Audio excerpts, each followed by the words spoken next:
Hi everyone, I'm Rick, Hey, I'm Andrea. How are you? and thanks for tuning in today on day 5 Oh. of the lockdown and quarantine situation here in Italy. Yeah. What a difference a day makes. Yes, it does. But first, I wanted to thank everybody for all of the kind words. We've got people from literally all over the world asking us how we're doing and How's life? And yeah. when we're cruising next.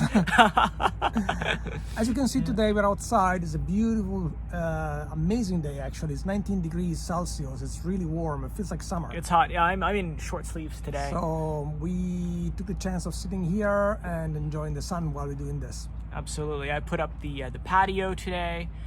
Summer is coming. There's no question, and we can't wait for this to be over and done with. Yeah, absolutely. Definitely. So differences between yesterday and today. Anything? Nothing really changed in terms of lifestyle. We went to the supermarket this morning. There was a little change there. They only allow a certain amount of people getting in at a certain time, so you have to wait outside of the supermarket area for your turn to get in. Shelves are still extremely well stocked. There's no shortage of anything whatsoever. We didn't check for hand sanitizer. No, we didn't check for hand sanitizer. We still Other than that, we wash our hands like 200 times a day. Food, there's plenty of food everywhere, like plenty Yeah. of food, literally. There's no shortage of food whatsoever. And few people wearing masks or trying to wear some sort of protection in front of their face, which is kind of silly. It is. Everyone is telling us, the World Health Organization, the CDC, everyone keeps saying, if you're healthy, you don't need to wear a mask. The fact of the matter is, masks are only protective for those people who know how to use it, number one, and who are working with people who are already sick. But if they make you feel better, whatever, use them. It's up to you.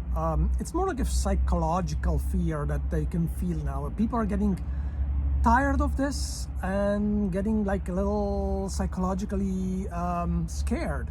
And I think this is something that we should avoid, because honestly, there's no real there's no need to panic. No need to panic. There's no need to panic. The situation is serious, but there's no need to panic. Life is going on. Yeah. There's no shortage of anything. The government is doing as much as they can to keep everything run as smoothly as possible, and so far it's working. And absolutely, yesterday the number of new cases in Italy was cut in half from the day before. Now, whether or not that's going to continue today and that's going to continue, I don't know. I mean, obviously, eventually there'll be no more cases of this. This will be all blown over. But it's a glimmer of hope. It's just showing that what the government is doing is right. Telling people to stay home, avoid crowds, avoid situations where you're with hundreds or perhaps even thousands of people is really the right thing to do. Just avoid it. Just avoid it. Just stay home. Just relax, and try and turn off the TVs. Or watch something funny, like something on Netflix. Yeah, exactly. Exactly. So that's what we have to say about that. But in general, people here are still, they're still living their lives. They're still going to work. Even though there's chatter of maybe shutting down even businesses and forcing people to work from home if they can. I don't know if this particular procedure was going to take place. Maybe not, maybe yes. That's still, I would imagine it would depend on how the new cases are doing, stuff like that. Right. At the moment, I don't think it's necessary. At the moment, I think it's probably going to create more fear and panic. But one thing that they're doing here in Italy that I'm really happy to report on is that the government is putting measures in place that for those who are in a low-income situation, who need subsidies, they're going to be able to defer things like their mortgage, taxes, things like that, utilities, for as long as 18 months. And that's a pretty incredible thing that the government is doing. Yeah, to help people with their lives, and they're talking about measures to help families pay for babysitters for this extremely prolonged school closure. So. Exactly. I have to say, it feels like the government is moving really fast. Yes. I don't know. I mean, I'm Canadian. I know Vancouver. Yeah, it's definitely moving, and the EU actually stepping down too. So hopefully, Stepping up. stepping up. Stepping up. Stepping up. Sorry. Hopefully, all this together is going to make the situation move faster and resolve as soon as possible. I think so. Meanwhile, people at the hospital are still working like crazy, but they're doing a terrific job, and they're doing. Yeah, we wanted to shout out to everyone who's taking care of people right now, wherever you are in the world. Thank you for what you're doing. Yeah. It is not an easy time. You know you'll get through it. You guys are all health professionals, you know. But thank you so much for doing that. Absolutely. What else do we want to talk about? Oh, we were interviewed again today by News Talk 1010 in Toronto. We got to talk about the differences between yesterday and today. And, well, the big news yesterday was, especially for Toronto, that Air Canada shut down all the flight to Italy. That's right. That's right. And that was a bit of a sad news, but I think was necessary. Right.